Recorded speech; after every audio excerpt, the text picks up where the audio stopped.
The manuscript of drawings recently discovered in Rome with Nostradamus' name on it is full of mystery. Even a quick glance reveals that this is no ordinary picture book. The pages contain an astonishing 80 prophetic images, each with sophisticated symbology and wide-ranging interpretations.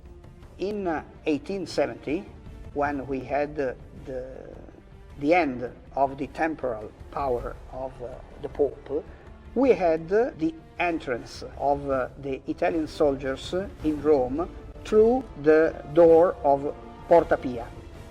This may be symbolized perfectly by the hands over the Porta Pia, represented in the watercolor.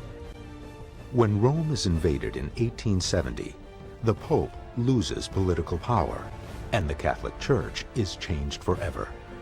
According to some Nostradamus researchers, the violence of political and spiritual warfare is prevalent in the Lost Book drawings.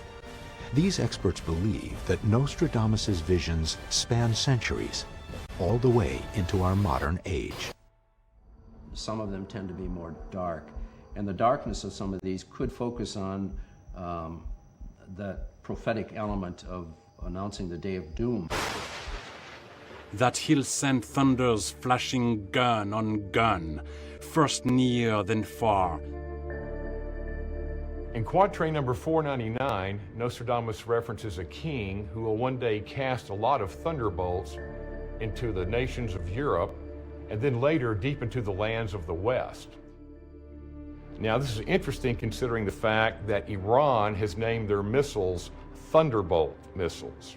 So I think that there's a connection between the thunderbolts in this image and potentially thunderbolts being fired into Christian nations, perhaps in a future spiritual war.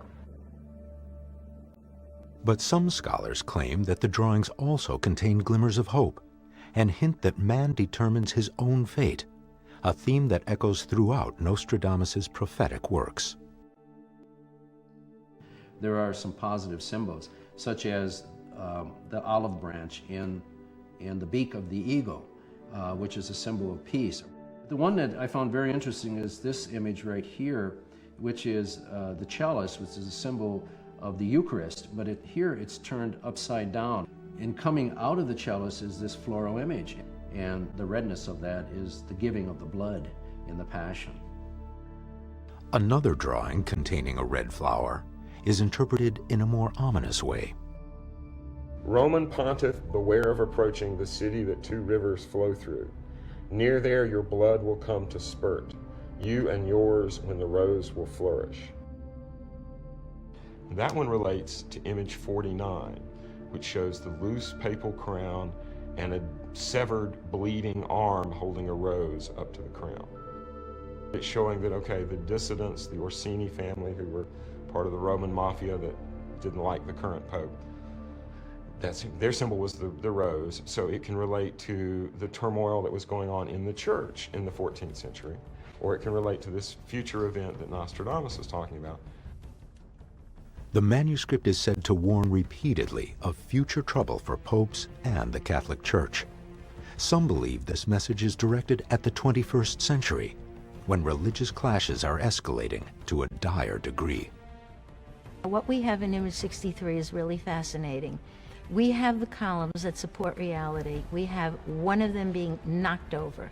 It's being kicked by a foot, not a leg, by a foot, okay? He has a lot of images with feet. The feet represent the soul, that's S-O-L-E and S-O-U-L.